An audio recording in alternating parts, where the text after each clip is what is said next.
میں نے آپ کو عرض کیا بریلی شریف ایک شہر کا نام ہے، تو جو ہستی جہاں رہنے والی ہو اس کو اس کے ساتھ منسوب کرتے ہیں۔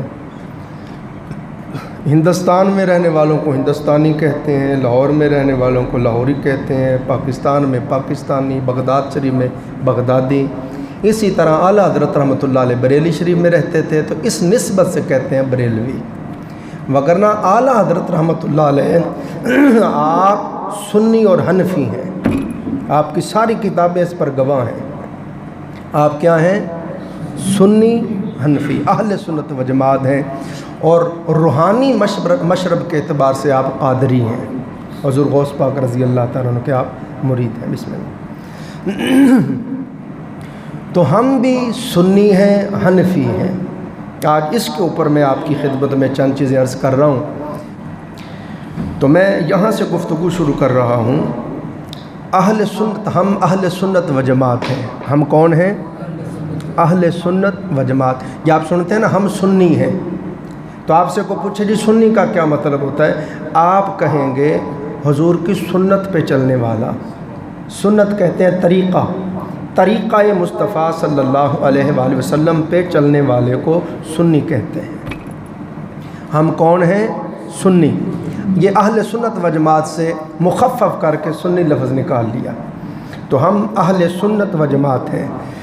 اب اہل سنت و جماعت کا بتا رہا ہوں کہ اہل سنت و جماعت یہ گروہ، یہ جماعت ایسی ہے جس کے نظریات، اعتقادات کتاب و سنت سے ماخوذ ہیں۔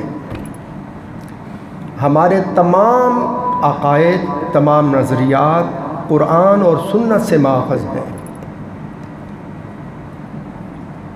یہ بڑا المیہ ہے، مجھے اس بات کا بڑا دکھ ہے، بڑا رنج ہے۔ میں دیکھتا ہوں سوشل میڈیا پہ، یوٹیوب پہ، فیس بک پہ کہ تمام دنیا کے جہلا جو ہیں، جعلی پیر، وہ ہمارے کھاتے میں ڈال دیے گئے، حالانکہ کبھی ایسا نہیں ہوتا۔ وَلَا تَزِرُ وَازِرَةٌ وِزْرَ أُخْرَىٰ، کسی کا بوجھ کسی پہ نہیں ڈالا جاتا۔ کوئی قبروں پہ، مزارات پہ بھنگڑے ڈال رہا ہے، چرس پی رہا ہے، شرابیں پی رہا ہے، ناچ گانے کر رہے ہیں، کوئی سنت کے خلاف کام کر رہے ہیں، وہ سارے ہمارے کھاتے میں ڈال دیے جاتے ہیں۔ حالانکہ تمام اہل سنت و جماعت کے آئمہ، مجتہدین، علماء، بزرگوں کی کتابیں پڑھ کے دیکھیں، وہ ان ساری چیزوں کو رد کرتے ہیں۔ حتیٰ کہ حضور داتا گنج بخش علی حجویری رحمۃ اللہ علیہ کے مزار پہ میں نے اپنی آنکھوں سے 25 سال پہلے یہاں پہ ڈھول ڈھمکے سارا کچھ دیکھا۔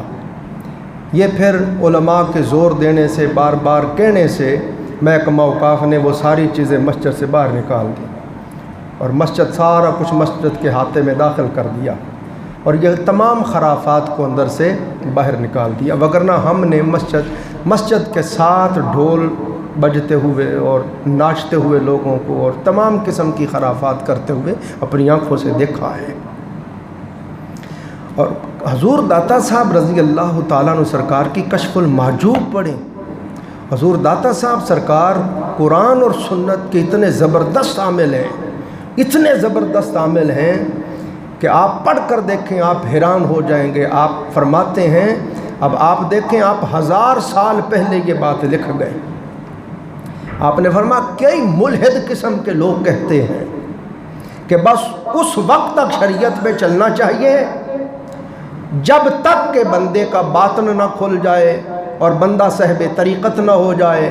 جب صاحب طریقت ہو جائے پھر شریعت کی ضرورت نہیں رہتی، پھر نماز کی، روزے کی ضرورت نہیں۔ حضور داتا صاحب رضی اللہ تعالیٰ عنہ فرماتے ہیں جو ایسا کہتا ہے وہ ملعون ہے، وہ جھوٹا ہے۔ آپ فرماتے ہیں شریعت مصطفیٰ میں اور طریقت میں اور معرفت میں اور حقیقت میں کوئی ایسا مقام نہیں آتا جہاں بندہ حضور کی سنت سے انحراف کر سکے۔ جو بندہ آقا علیہ السلام کی سنت سے اعراض کرتا ہے، انحراف کرتا ہے، آپ فرماتے ہیں اس کا نہ ولایت کے ساتھ تعلق ہے، نہ حضور کی ذات سے کوئی تعلق ہے۔ تو اب ان کے مزار کے اوپر اس طرح کی باتیں ہوں تو آپ دیکھیں حضور داتا صاحب کو کتنی تکلیف ہوتی ہوگی۔ تو آپ دیکھیں پتہ نہیں آپ سب سمجھتے ہیں پیر کس کس طرح کے جعلی پیر میڈیا والے پکڑتے ہیں، ان کو کلمہ بھی نہیں پڑھنا آتا، پہلا کلمہ بھی نہیں آتا، اور وہ پیر صاحب بنے ہوئے ہیں اور ان کو سجدے ہو رہے ہیں اور کہتے ہیں جی دیکھیں جی۔ پھر یہ وہابی لوگ جو ہیں ان لوگوں کی ویڈیو بناتے ہیں، تصویریں بناتے ہیں اور جا کے سعودیہ دکھاتے ہیں، دیکھیں جی یہ مشرک لوگ ہیں، ہم ان کے خلاف جہاد کر رہے ہیں، ہماری مدد کریں۔ وہ پروف دیتے ہیں، ہاں جی، یا وہ ڈنڈی مارتے ہیں، جھوٹ بولتے ہیں، حالانکہ ہمارے کسی بزرگ نے، کسی عالم نے ان میں سے کسی چیز کی اجازت نہیں دی ہے۔ تو اہل سنت و جماعت، ہم اہل سنت و جماعت ہیں، ہمارے تمام اعتقادات، نظریات قرآن و سنت سے ماخذ ہیں، کوئی بھی ایسی چیز نہیں۔ اس کے اوپر میں انشاءاللہ آگے جا کے تفصیل سے بات کروں گا۔ جتنی بھی چیزیں ہم کرتے ہیں، میلاد شریف ہو گیا، لوگ کہتے ہیں، اس طرح کی چیزوں کو تفصیل کے ساتھ آپ کی خدمت میں عرض کروں گا۔ یہ قرآن اور سنت کے ساتھ یعنی ان کا انحراف نہیں ہے، بلکہ سب کچھ قرآن اور سنت سے ماخذ ہے۔ جو چیز قرآن اور سنت سے ماخذ نہ ہو، حضور علیہ السلام کی سنت کے ساتھ ٹکرائے، وہ عمل اللہ کے حضور قبول نہیں ہے۔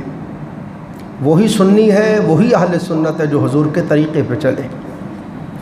ان ساری چیزوں کا انشاءاللہ آگے ہم تفصیل سے پڑھیں گے۔ تو یہاں یہ عرض کر رہا ہوں کہ صحابہ کرام رضوان اللہ علیہم اجمعین اور تمام سلف صالحین سب کا عقیدہ و ایمان یہی تھا الحمدللہ جو ہمارا ہے، اور رسول اللہ علیہ السلام نے اسی چیز کو اپنانے کا حکم دیا۔ حضرت امام مالک بن انس رضی اللہ تعالیٰ عنہ فرماتے ہیں، حضور نبی اکرم صلی اللہ علیہ وآلہ وسلم نے فرمایا، ترکت فیکم امرین لن تدلوا ما تمسکتم بہما کتاب اللہ و سنت رسول۔ آقا علیہ السلام نے ارشاد فرمایا میں نے تمہارے پاس دو چیزیں چھوڑی ہیں۔ یہ آقا علیہ السلام کا فرمان بتا رہا ہوں۔ سرکار نے فرمایا میں نے تمہارے پاس دو چیزیں چھوڑی ہیں، فرمایا تم ہرگز گمراہ نہیں ہوگے جب تک ان دونوں کو پکڑے رکھو گے، ان پر عمل کرو گے، ایک کتاب اللہ اور ایک اس کے رسول کی سنت۔ یہ آقا علیہ السلام نے خود فرما دیا۔ اسی طرح آقا علیہ السلام نے پھر ایک اور حدیث پاک میں آتا ہے، آقا علیہ السلام نے فرمایا میرے بعد تم میں بہت اختلافات ہوں گے، بہت تم اختلافات دیکھو گے، مگر جب بہت فرقے، بہت گروہ، بہت اختلاف ہو جائیں تو میں تمہیں کہتا ہوں، حکم دیتا ہوں، علیکم بسنتی وسنت الخلفاء الراشدین المہدیین۔ آقا علیہ السلام نے فرمایا بہت گروہ ہو جائیں، بہت فرقے ہو جائیں تو میں تمہیں آرڈر دے رہا ہوں ایسی صورت میں تم میرے طریقے پہ رہنا اور میرے خلفاء راشدین کے طریقے پہ رہنا۔ یہ آقا علیہ السلام نے خود فرمایا۔ اسی طرح پھر حدیث پاک میں آتا ہے، تمام صحابہ کرام رضوان اللہ علیہم اجمعین، سلف صالحین اور یہ سارے کے سارے لوگ سواد اعظم کے ساتھ رہنے والے تھے۔ سواد اعظم کہتے بڑی جماعت، اہل سنت و جماعت یہ سب سے بڑی جماعت ہے اور یہ سواد اعظم ہے۔ اور آقا علیہ السلام نے حکم فرمایا، سرکار پاک نے فرمایا اتبعوا السواد الاعظم فانہ من شذ شذ فی النار۔ جناب پاک نے فرمایا سواد اعظم کی پیروی کرو، جو مسلمانوں کی اس بڑی جماعت سے علیحدہ ہوا بس وہ دوزخ میں ڈال دیا گیا۔ حضور حکم فرما گئے کہ جب بڑے گروہ بن جائیں، بڑی جماعتیں بن جائیں تو میں تمہیں حکم دیتا ہوں میری امت میں جو بڑا گروہ ہو، بڑی جماعت ہو، اس کے ساتھ جڑ کے رہنا۔ اسی طرح آقا علیہ السلام نے ارشاد فرمایا بے شک اللہ میری امت کو گمراہی پر جمع نہیں فرمائے گا، یعنی من حیث القوم کہ ساری کی ساری امت گمراہ ہو جائے، ایسا نہیں ہوگا۔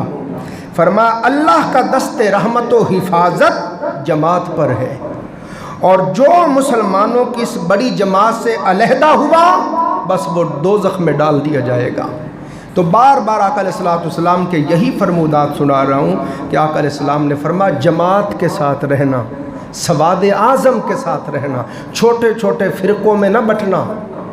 پھر اس پر مزید سرور دو جہاں صلی اللہ علیہ وسلم نے دو ٹوک فرمایا۔ سرکار نے فرمایا شیطان انسان کے ساتھ بھیڑیے کی طرح ہے، کمال بات میرے آقا نے فرمائی. فرمایا جس طرح بکریوں کا ریوڑ ہو، بکریوں کا ایک جھنڈ ایک ریوڑ ہو، اکٹھی بکریاں جا رہی ہوں، فرمایا جو بکری ریوڑ کو چھوڑ کے الگ ہو جائے اور ریوڑ کو چھوڑ کے دور دور رہے، جدا جدا رہے، دور دور رہے، فرمایا بھیڑیا اس کو شکار کر لیتا ہے، بھیڑیا اسے پھاڑ دیتا ہے، کھا جاتا ہے. فرمایا ایسے ہی تمہیں کہہ رہا ہوں، جو کوئی جماعت کے ساتھ رہے گا وہ محفوظ و مامون رہے گا، جو جماعت سے کٹ جائے گا، جدا ہو جائے گا، الگ ہو جائے گا، دور ہو جائے گا، شیطان اسے لوٹ لے گا، گمراہ کر دے گا. یہ والی جماعت سنتے جائیں، یہ صحابہ کے طریقے کی جماعت ہے.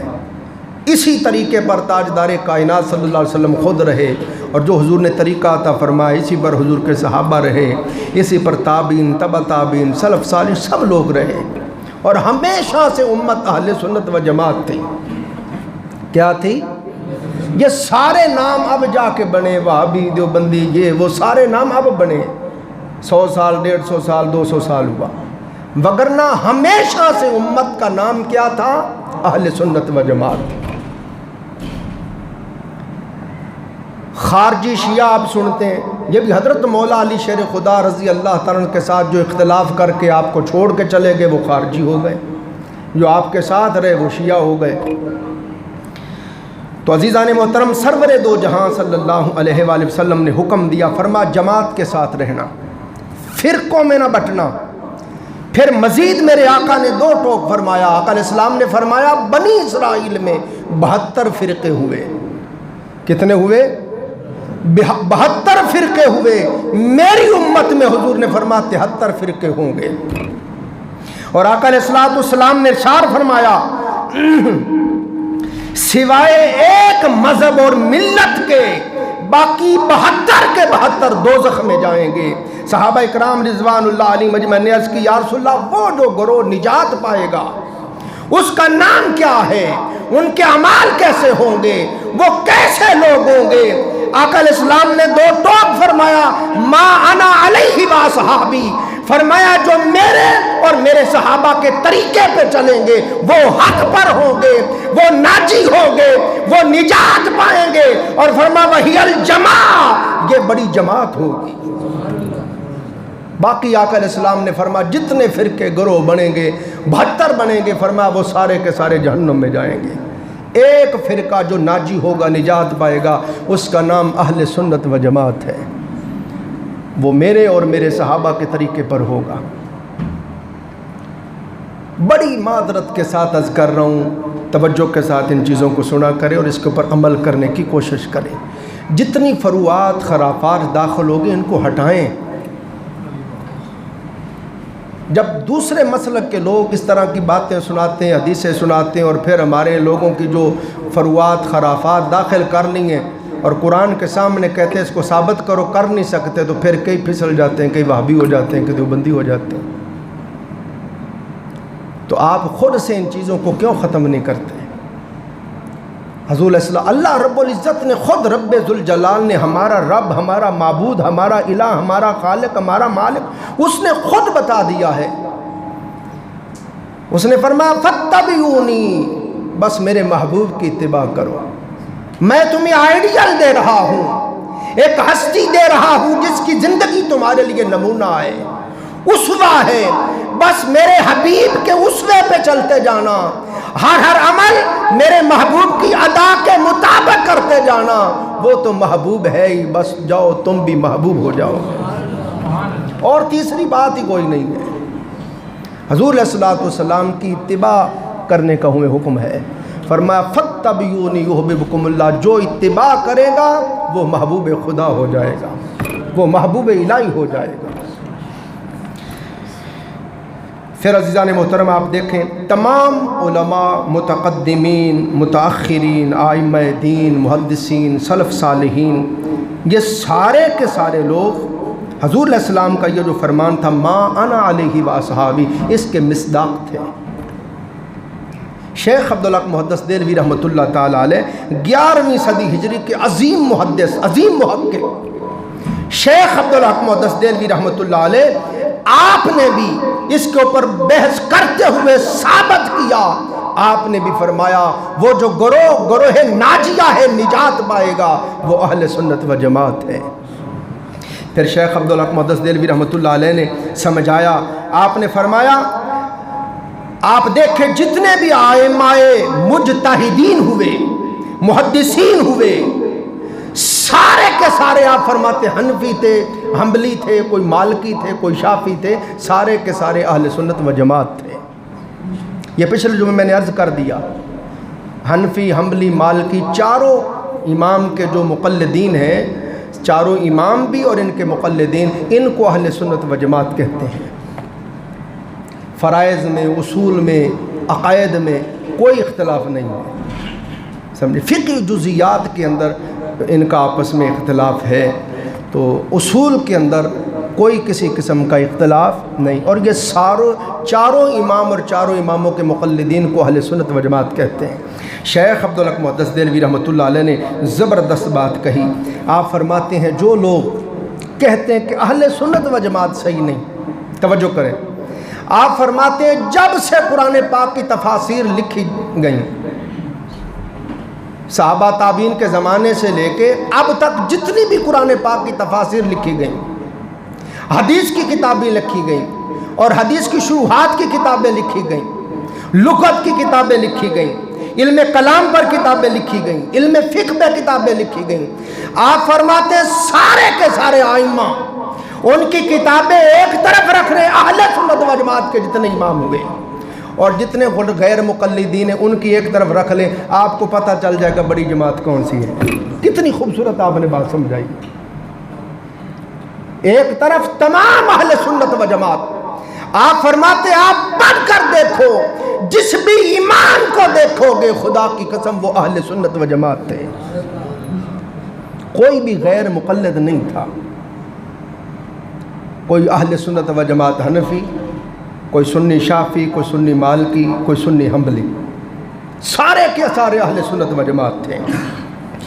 اسی طرح آپ پڑھیں حضور سیدنا غوث العظم شیخ عبد القادر جیلانی محبوب سبحانی رحمۃ اللہ تعالیٰ علیہ، آپ سرکار کی مشہور زمانہ کتاب غنیۃ الطالبین کو پڑھیں، آپ نے اس کے اندر تفصیل کے ساتھ بحث کی، آپ پڑھ سکتے ہیں، میرے پاس موجود ہے غنیۃ، آپ لے کے دیکھ سکتے ہیں کہ آپ نے 73 کے 73 فرقے، حضور کی امت میں قیامت تک 73 فرقے ہوں گے، ان کے جو جو عقائد ہوں گے، جو جو نظریات ہوں گے، حضور غوث پاک نے سارا کچھ لکھا ہے، اور آپ نے اپنے دلیل سے ثابت کیا، آپ نے فرمایا سارے کے سارے فرقوں میں الفرقۃ الناجیہ فہی اہل سنت و جماعت، آپ نے فرمایا لوگوں نجات پانے والا گروہ 73 فرقے ہوں گے، مگر ساروں میں سے نجات پانے والا جو گروہ ہوگا وہ اہل سنت و جماعت ہے، یہ حضور غوث پاک سرکار نے لکھا۔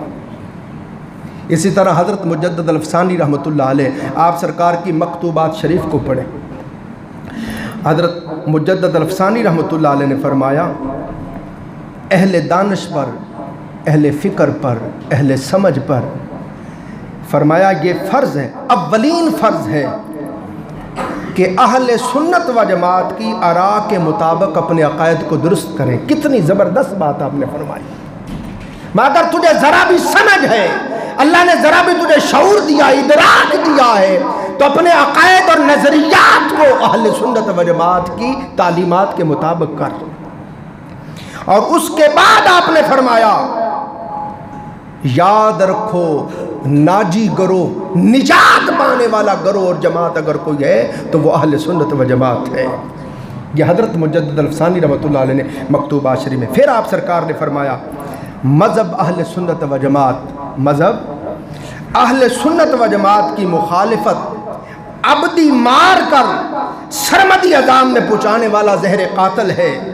فرما عمل میں کوتاہی، سستی اگر ہو تو بخشش کی امید ہے۔ توجہ کریں کتنی زبردست بات مجدد پاک نے فرمائی۔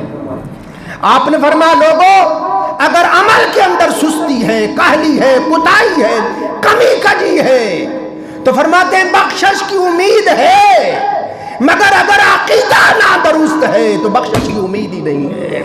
اس لیے زور دے رہا ہوں، پہلے اپنے عقائد نظریات کو اہل سنت و جماعت کی عقائد و نظریات کے عین مطابق کرو، اور پھر اس کے بعد اس کے مطابق عمل کرو، نجات پا جاؤ۔ یہ حضرت مجدد الفسانی رحمۃ اللہ تعالی علیہ آپ نے فرمایا۔ اس لیے میں نے اس کے اوپر تھوڑی بات کی کہ ہم بریلوی نہیں ہیں، ہم کیا؟ ہم اہل سنت و جماعت ہیں۔ اور یہ اس طرح بھی آپ سمجھے، میں نے اس پر اس لیے بھی بات کی کہ میں نے اعلیٰ حضرت رحمۃ اللہ علیہ کے پوتے ہیں اختر رضا صاحب، ہاں جی نواسے، تو میں نے ان کا خود انٹرویو سنا، سوشل میڈیا پہ موجود ہے۔ ان سے سوال ہوا کہ جی آپ رضا خانی ہیں، یعنی احمد رضا خان بریلوی رحمۃ اللہ علیہ کو ماننے والوں کو رضا خانی بھی کہتے ہیں، آپ بریلوی ہیں؟ تو آپ نے آگے سے جواب دیا، یہ جو ہمارے ناقدین مخالفین ہیں وہ ہمیں رضا خانی اور بریلوی کہتے ہیں، ہم اہل سنت و جماعت ہیں۔ موجود نہ ہو میں جواب دوں، میں ممبر رسول پہ بیٹھا ہوں، ذمہ دار آدمی ہوں، میرا یہ فرض منصبی ہے جو سچ بات وہ کروں۔ تو اختر رضا صاحب نے بھی یہی بات کہی، آپ نے بھی فرمایا جو ہمارے ناقدین ہیں، مخالفین ہیں، وہابی دیوبندی، وہ ہمیں بریلوی کہتے ہیں، وہ ہمیں رضا خانی کہتے ہیں، وہ ہمارے اوپر یہ الزام لگاتے ہیں یہ ہم فرماتے ہیں ہم نہ بریلوی ہیں نہ رضا خانی ہیں، ہم اہل سنت و جماعت ہیں، ہم سنی حنفی ہیں۔ اس لیے میں نے چاہا کہ اس کے اوپر تھوڑی بات کروں کہ تاکہ ہمارے لوگوں کو ان چیزوں کا پتہ چلے۔ میں امید کرتا ہوں دیکھیں ہمارے کتنے دوست ہیں ان کو یہی نہیں پتہ سنی کسے کہتے ہیں، آج اس کا پتہ چلا ہوگا۔ حنفی ہمیں کیوں کہتے ہیں، ان چیزوں کا آپ کو پتہ چل رہا ہوگا۔ ہم مقلد کیوں ہیں، ان چیزوں کی آپ کو سمجھ آ رہی ہوگی۔ اس کے اوپر انشاءاللہ ہم آگے مزید تفصیل سے پڑھتے جائیں گے۔ یہ تھوڑا 2-4 منٹ ہیں، 2 منٹ حضور امام اعظم ابو حنیفہ رضی اللہ کا 1 منٹ ذکر کر لوں برکت کے لیے، پھر آگے انشاءاللہ اس پر ہم اگلے جمعے تفصیل کے ساتھ پڑھیں گے۔ حضرت امام اعظم ابو حنیفہ رضی اللہ تعالیٰ عنہ سرکار کا تذکرہ کر رہے ہیں۔ آپ امام الائمہ ہیں، آپ اماموں کے امام ہیں، آپ امام الفقہ ہیں، آپ فقہ کے امام ہیں، آپ امام الائمہ فی الحدیث ہیں، آپ حدیث کے بھی امام ہیں۔ آپ سنیں گے میں انشاءاللہ میرے امام ہیں، میں امید کرتا ہوں اللہ تعالیٰ مجھے آپ کی شفاعت نصیب کرے گا۔ میں آپ کا بہت ذکر کرتا ہوں، مجھے اللہ تعالیٰ کی طرف سے آپ سے بہت محبت ہے۔ آپ سنیں گے میں آپ کو سناؤں گا میرے امام کے تقوی کا عالم کیا تھا، زہد کا عالم کیا تھا۔ بس یہ ایک بات کہہ کے ختم کر رہا ہوں کہ حضرت امام اعظم ابو حنیفہ رضی اللہ تعالیٰ عنہ سرکار کو اللہ رب العزت نے، جہاں آپ سرکار کی شخصیت کے بہت پہلو ہیں، بہت گوشے ہیں، بہت گوشے ہیں آپ سرکار کی سیرت کے، ان میں سے ایک گوشہ آپ سرکار کی سیرت کا یہ بھی ہے کہ حافظ ابن حجر عسقلانی رحمۃ اللہ علیہ فرماتے ہیں کہ شام میں حضرت امام اوزائی رحمۃ اللہ علیہ، بصرہ میں حماد بن زید اور حماد بن سلمہ، کوفہ میں سفیان ثوری، مدینہ میں امام مالک، یہ لوگ فقہ و اجتہاد کے آفتاب، آپ فرماتے ہیں یہ سارے کے سارے حضرت امام اعظم ابو حنیفہ کے معاصرین تھے، آپ کے ہم مسر تھے، آپ کے ہم زمانہ تھے، مگر فرماتے ہیں یہ جتنے بھی لوگ فقہ و اجتہاد کے آفتاب اور مہتاب تھے، یہ سارے کے سارے حضرت امام اعظم ابو حنیفہ رضی اللہ کی اس شان کو نہیں پہنچ سکتے، اس شرف کو نہیں پہنچ سکتے۔ یہ فقیہ بھی تھے، مجتہد بھی تھے، مگر امام اعظم ابو حنیفہ کا یہ رتبہ، یہ شان، وہ والا مقام اور شان ہے کہ آپ کو اللہ نے اس شان سے متصف کیا کہ آپ کی ملاقات حضور کے صحابہ سے ہوئی ہے۔ یہ جتنے بھی فقہ اور اجتہاد کے امام ہوئے، کوئی بھی ایسا امام نہیں جس کی ملاقات حضور کے صحابہ سے ہوئی ہو۔ اگر یہ شرف حاصل ہے تو صرف اور صرف میرے اور آپ کے امام اعظم حنیفہ کو ہے۔